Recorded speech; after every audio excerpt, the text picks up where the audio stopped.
बिस्मिल्लाहिर्रहमानिर्रहीम अस्सलाम वालेकुम। मैं हूं मोहम्मद उस्मान और आप देख रहे हैं statistics tutorials by Mohammad Usman. Viewers, हम कर रहे हैं चैप्टर नंबर 9 जो कि ICS पार्ट 1 का है। डिस्क्रीट प्रोबेबिलिटी डिस्ट्रीब्यूशंस को हमने डिस्कस करना है इसमें, और दो डिस्ट्रीब्यूशंस की थ्योरी को अभी तक हमने डिस्कस कर लिया, बायनॉमियल डिस्ट्रीब्यूशन और हाइपरजमेट्रिक डिस्ट्रीब्यूशन। तो आज हम बायनॉमियल डिस्ट्रीब्यूशन से रिलेटेड जो न्यूमेरिकल क्वेश्चंस हैं उनको सॉल्व करने की तरफ जा रहे हैं जी। क्वेश्चन नंबर 9.3 और क्वेश्चन नंबर 9.4, इन दो क्वेश्चंस को आज की वीडियो में हम सॉल्व करना सीखेंगे। बायनॉमियल रैंडम वेरिएबल किस तरह से बनाया जाता है और उस वेरिएबल की जितनी भी पॉसिबल वैल्यूज़ हैं उनकी प्रोबेबिलिटीज़ को किस तरह से फर्दर फाइंड किया जा सकता है, इस पे बात होगी। आइए सबसे पहले हम क्वेश्चन नंबर 9.3 की स्टेटमेंट को पढ़ते हैं कि राइटर ने उसमें कहा क्या है और फिर किस तरह से हमने प्रोबेबिलिटी डिस्ट्रीब्यूशन को फाइंड करना है, इसकी तरफ आते हैं। According to question number 9.3, an event has the probability p is equal to 3/8, यानी probability of success जिसको हम p से जाहिर करते हैं, जिस पे बात हो चुकी हुई है पहले थ्योरी में। ये हमें क्वेश्चन में गिवन है कि ये 3/8 है। अगर क्वेश्चन में 3/8 प्रोबेबिलिटी गिवन है क्वेश्चन नंबर 9.3 में, तो हमारे पास व्यूअर क्यू फाइंड करना पड़ेगा, जो कि हम पहले फाइंड कर लेते हैं, फर्दर फिर जो रिक्वायर्ड प्रोबेबिलिटीज हैं उनकी तरफ आएंगे। हमारे पास क्यू क्योंकि प्रोबेबिलिटी ऑफ फेलियर को जाहिर करता है और p प्लस क्यू बराबर होता है हमेशा 1 के, और q फिर इस लिहाज से बराबर होगा 1 माइनस p के। तो लिहाजा q पहले फाइंड कर लेते हैं जी। 1 माइनस p करने से हमारे पास q आएगा, यानी 1 में से माइनस कर दें p की वैल्यू 3/8, तो हमारे पास ये 5/8 आंसर आ जाएगा q का। अब ये q कैलकुलेट कर लेने के बाद find the complete binomial distribution for n is equal to 5 trials, यानी अगर स्मॉल n की वैल्यू 5 हो, यानी नंबर ऑफ ट्रायल्स 5 हो, तो राइटर ने कहा कंप्लीट बायनॉमियल डिस्ट्रीब्यूशन फाइंड करें, यानी 5 ट्रायल्स में 3 टाइम सक्सेस की जस्ट प्रोबेबिलिटी नहीं चाहिए या जस्ट 5 टाइम सक्सेस हासिल होने की प्रोबेबिलिटी नहीं चाहिए, बल्कि कंप्लीट बायनॉमियल डिस्ट्रीब्यूशन फाइंड करने को राइटर ने कहा। इट मींस के सबसे पहले तो हमें देखना पड़ेगा कि बायनॉमियल वेरिएबल जिसको हम एक्स से जाहिर करते हैं ये किन किन वैल्यूज को अज्यूम कर सकता है, और इसके बारे में अगर आप जहन में लेके आए प्रोबेबिलिटी थ्योरी जो हमने पढ़ी थी बायनॉमियल से रिलेटेड, कि बायनॉमियल रैंडम वेरिएबल की रेंज हमेशा 0 से n होती है, यानी अगर 5 ट्रायल्स हैं तो 0 से 5 तक रेंज होगी, अगर 10 ट्रायल्स होते तो 0 से 10 तक x की रेंज होती। तो लिहाजा हमारे पास क्योंकि यहाँ पे 5 ट्रायल्स हैं, इसलिए बायनॉमियल वेरिएबल जिसको हमने x से जाहिर किया हुआ है इसकी रेंज 0 से 5 तक, यानी 0, 1, 2, 3, 4 एंड 5, ये हमारे पास वैल्यूज आ जाएंगी x वेरिएबल की। अब हमें इन तमाम वैल्यूज की प्रोबेबिलिटीज चाहिए, और x की किसी भी वैल्यू की प्रोबेबिलिटी अगर वो बायनॉमियल वेरिएबल हो तो इसको फाइंड किया जा सकता है। किस तरह से, हम बात कर चुके पहले, NCX यानी स्मॉल NCX इंटू p की पावर x इंटू q की पावर n माइनस x, यानी प्रोबेबिलिटी ऑफ सक्सेस की पावर हमारे पास x आ जाएगी और प्रोबेबिलिटी ऑफ फेलियर की power small n minus x आ जाएगी। तो ये हमारे पास प्रोबेबिलिटी फाइंड करने के लिए इस मास फंक्शन को यूज करते हैं हम, और बायनॉमियल रैंडम वेरिएबल की प्रोबेबिलिटीज हासिल हो जाती हैं। लिहाजा अब ये तमाम वैल्यूज की प्रोबेबिलिटीज चाहिए, इसलिए इस फंक्शन में हम जस्ट वैल्यूज पुट करते जाएंगे जो हमें इंफॉर्मेशन गिवन है उसके मुताबिक, कि हमारे पास n की वैल्यू 5 है, x की वैल्यू वेरी करेगी, जो प्रोबेबिलिटी फाइंड करना चाहेंगे वहां पे जो x की वैल्यू है वो पुट कर देंगे। यानी फर्स्ट अगर 0 के लिए हमें प्रोबेबिलिटी चाहिए तो 5c0 यानी NCX mean 5c0 into p की पावर x यानी 3/8 की पावर 0 इंटू q की पावर n माइनस x यानी 5/8 की पावर 5 माइनस 0 आ जाएगा, क्योंकि n 5 और x 0 है यहां पे, तो हमारे पास ये आंसर आ जाएगा 0.0954। अब यहाँ पे डिवाइजर की सूरत में भी आंसर लिखा जा सकता है, जो कि आमतौर पे बुक की बैक पे मेंशन भी डिवाइजर में, लेकिन क्योंकि वो बहुत बड़ी वैल्यू आ रही है इसलिए मैंने ज्यादा फिजिबल मुझे लगा कि मैं पॉइंट में ही इस आंसर को लिखूं। आंसर बिल्कुल ठीक होगा चाहे आप पॉइंट की सूरत में लिखें या डिवाइजर की फॉर्म में लिखें। इसी तरह अगर x इज इक्वल टू 1 की प्रोबेबिलिटी चाहिए तो NCX यानी 5c1 इंटू p की पावर x यानी 3/8 की पावर 1 इंटू q की पावर n माइनस x यानी 5/8 की पावर 5 माइनस 1, और आफ्टर कैलकुलेशन ये कैलकुलेटर पे हमारे पास आंसर आ जाएगा 0.2861। x इज इक्वल टू 2 की प्रोबेबिलिटी के लिए हम क्या करेंगे, NCX यानी 5c2 आ जाएगा, फिर जस्ट हमारे पास x की वैल्यू वेरी कर रही है, बाकी तो हमारे पास फैक्टर कैलकुलेटर पे वैसे ही लिखा रहने दें आप, जस्ट x की value 1, 2, 3 up to so on ये चेंज करते जाएं, आपके पास आसानी से आंसर्स आ जाएंगे। हर दफा कैलकुलेटर पे सारा फैक्टर लिखने की जरूरत नहीं है। इसी तरह जब हम बात कर रहे थे जी 2 की प्रोबेबिलिटी के लिए 5c2 इंटू p की पावर x यानी 3/8 की पावर 2 इंटू q की पावर n माइनस x यानी 5/8 की power n minus x mean 5 minus 2 आ जाएगा, और इसका कैलकुलेशन करके आंसर फाइनल 0.3433। इसी तरह x इज इक्वल टू 3 की प्रोबेबिलिटी के लिए हमारे पास इसी फंक्शन में वैल्यूज जब पुट करेंगे 5c3 p की पावर 3 इंटू क्यू की पावर n माइनस एक्स यानी 5 माइनस 3 और ये आंसर 0.2060। इसी तरह x इज इक्वल टू 4 के लिए जब हमें चाहिए तो हम क्या करेंगे जी, NCX यानी 5C4 इंटू p की पावर x यानी 3/8 की पावर 4 इंटू क्यू की पावर n माइनस एक्स यानी 5 माइनस 4 आ जाएगी क्यू की पावर, और ये कैलकुलेशन करने से आंसर 0.0618। इसी तरह हमारे पास x इज इक्वल टू 5 की प्रोबेबिलिटी के लिए 5C5 इंटू पी की पावर 5 इंटू क्यू की पावर 5 माइनस 5 और ये आंसर हमारे पास आ जाएगा 0.0074। तो ये बड़ा आसान वे था हमारे पास, ये मुकम्मल बाइनोमियल प्रोबेबिलिटी डिस्ट्रीब्यूशन हमने कैलकुलेट कर ली जो हमें रिक्वायर थी। यही हमारे पास सोल्यूशन था इस क्वेश्चन का। आइए नेक्स्ट क्वेश्चन नंबर 9.4 की स्टेटमेंट को पढ़ते हैं जी, राइटर ने उसमें क्या कहा है और उसके बाद फिर उसको सॉल्व करना सीखते हैं। Find the probability tossing a fair coin 4 times there will appear.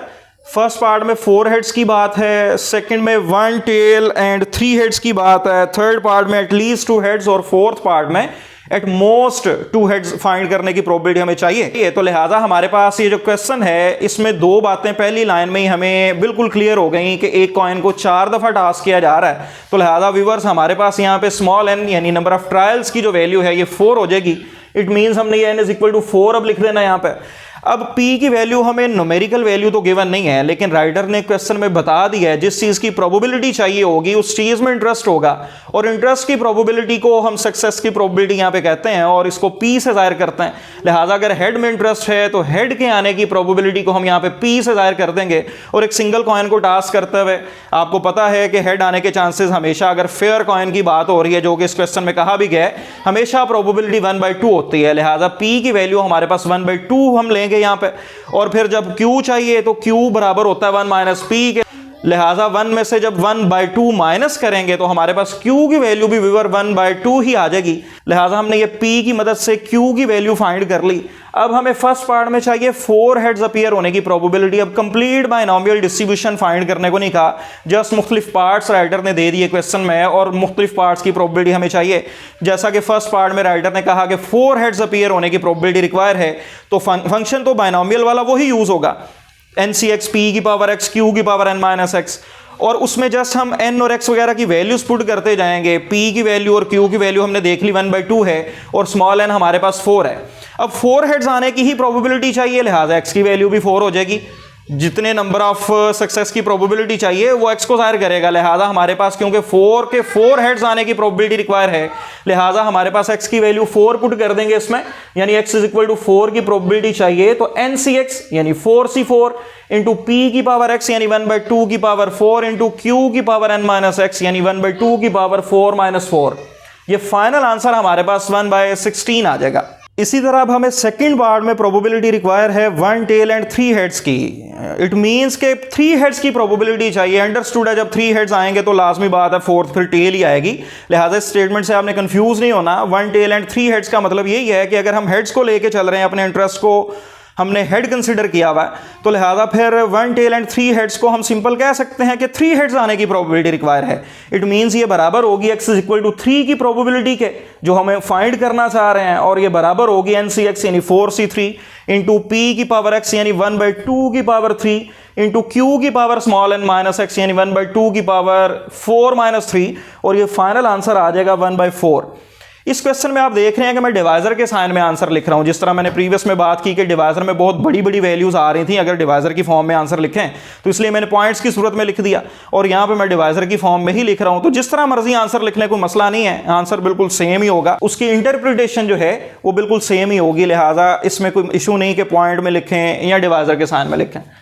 इसी तरह बात करते हैं जी थर्ड पार्ट की। राइटर ने कहा कि हमें क्या चाहिए जी, एटलीस्ट 2 हेड्स आने की प्रोबेबिलिटी रिक्वायर है। एटलीस्ट 2 हेड का मतलब क्या है, कम अज कम 2 हेड आए। अब बेसिक प्रोबेबिलिटी में हम इस तरह के बड़े इवेंट्स को डिस्कस कर चुके हैं, इसलिए अब ये समझने में कोई इशू नहीं आना चाहिए कि एटलीस्ट 2 हेड्स का मतलब क्या है कि अगर टोटल नंबर ऑफ ट्रायल्स 4 हैं तो फिर कम अज कम 2 हेड आने का मतलब क्या है कि 2 हेड आए या 3 आए या चारों के चारों हेड आए, 2 से कम हेड ना हो, यानी 2 या 2 से ज्यादा हो। एटलीस्ट का मतलब ये होगा एटलीस्ट 2 का, तो लिहाजा 2 हेड हो या 3 या चारों के चारों, तो इट मींस एटलीस्ट 2 हेड्स की प्रोबेबिलिटी बराबर होगी p of x is equal to 2 plus p of x is equal to 3 plus probability of x is equal to 4, और क्योंकि यहाँ की ऑप्शन एटलीस्ट की वजह से बन रही है इसलिए दरम्यान में प्लस का साइन आएगा और x इज इक्वल टू 2 की प्रोबेबिलिटी बराबर होगी NCX यानी 4C2, क्योंकि क्वेश्चन वही चल रहा है, एक कॉइन को 4 दफा टास्क किया है, स्मॉल n 4 है और p की वैल्यू 1/2 है और x यहाँ पे 2 है इसलिए 4C2 आ जाएगा। p की वैल्यू x यानी 1/2 की पावर 2 इंटू q की पावर n माइनस x यानी 1/2 की power 4 minus 2 plus x is equal to 3 की प्रोबेबिलिटी चाहिए, लिहाजा NCX यानी 4C3 इंटू पी की पावर 3 इंटू क्यू की पावर 4 माइनस 3 प्लस 4 की प्रोबेबिलिटी के लिए 4C4 इंटू पी की पावर 4 इंटू क्यू की पावर 4 माइनस 4 और आफ्टर सिंप्लीफिकेशन हमारे पास फाइनल आंसर इस पार्ट का जो है 11/16 आ जाएगा। इसी तरह फोर्थ पार्ट की अगर आप बात कर लें जो कि फाइनल पार्ट है इस क्वेश्चन का 9.4 का, कि एटमोस्ट 2 हेड्स आने चाहिए। अब एटमोस्ट की बात आ गई एटलीस्ट की बजाय, तो एटमोस्ट 2 हेड्स का मतलब क्या है, ज्यादा से ज्यादा 2 हेड आए, 2 से ज्यादा नहीं आए, इसका मतलब ये हुआ। अब 2 से ज्यादा ना आने का मतलब क्या है कि 2 या 2 से कम आए, 2 से ज्यादा नहीं होने चाहिए। 4 ट्रायल्स में 2 या 2 से कम हेड आ सकते हैं। एटमोस्ट 2 हेड्स फिर किसके बराबर लिखा जाएगा कि या 0 हेड आए या 1 या फिर 2 हेड आए, 2 से ज्यादा ना आए। लिहाजा अब 0 की प्रोबेबिलिटी किस तरह आएगी, NCX यानी 4C0 इंटू पी की पावर 0 इंटू क्यू की पावर 4 माइनस 0 प्लस 4C1, क्योंकि अब x की वैल्यू 1 की प्रोबेबिलिटी फाइंड करना चाह रहे हैं, लिहाजा बाइनोमियल का जो मास फंक्शन है उसमें x की वैल्यू 1 आ जाएगी इंटू पी की पावर 1 इंटू क्यू की पावर 4 माइनस 1 प्लस 2 की प्रोबेबिलिटी के लिए 4C2 पी की पावर 2 इंटू क्यू की पावर 4 माइनस 2 और आफ्टर सिंप्लीफिकेशन फाइनल आंसर जो है इस पार्ट का ये आ जाएगा 11/16।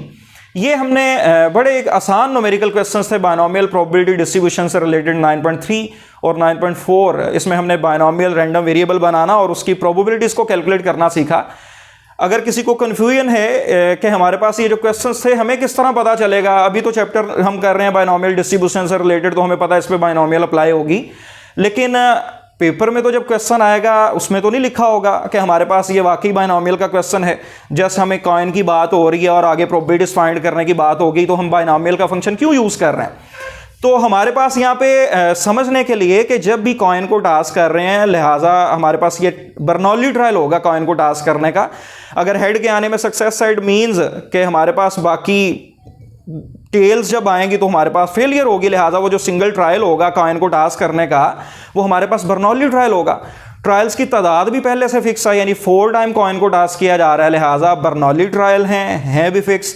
और उसके बाद एक दफ़ा कॉइन पे हेड का आना या ना आना दूसरे ट्रायल पे हेड आए या टेल आए इस पर इफेक्ट नहीं करता, लिहाजा हमारे पास फिर ये इंडिपेंडेंट ट्रायल्स भी होंगे जिसकी वजह से प्रोबेबिलिटी ऑफ सक्सेस यानी हेड के आने की प्रोबेबिलिटी हर कॉइन पे लाजमी बात है फिर सेम रहेगी। तो लिहाजा ये चारों प्रॉपर्टीज़ को हमारे पास ये जो एक्सपेरिमेंट है ये इसमें इसको फॉलो कर रहा है चारों प्रॉपर्टीज़ को, इसलिए हम कहेंगे कि ये बाइनोमियल एक्सपेरिमेंट है और इस पर फिर बाइनोमियल प्रोबेबिलिटी मास फंक्शन की मदद से हम प्रोबेबिलिटीज़ को कैलकुलेट कर सकते हैं। बाइनोमियल डिस्ट्रीब्यूशन के हमने ये 2 बेसिक क्वेश्चन सॉल्व करना सीखे, इसमें हमने बाइनोमियल प्रोबेबिलिटी डिस्ट्रीब्यूशन बनाना सीख ली। नेक्स्ट मजीद बाइनोमियल से रिलेटेड जो न्यूमेरिकल क्वेश्चंस हैं उस पर आएंगे। फर्दर पैरामीटर्स किस तरह फाइंड किए जाते हैं, पैरामीटर्स की मदद से मीन वेरिएंस फाइंड करना और प्रोबेबिलिटी डिस्ट्रीब्यूशन बना के उसका मीन वेरिएंस फाइंड करना, इसको भी सीखेंगे। नेक्स्ट वीडियो में इजाज़त दें, नेक्स्ट न्यूमेरिकल क्वेश्चन के साथ मिलते हैं जी, तब तक के लिए अल्लाह निगहबान।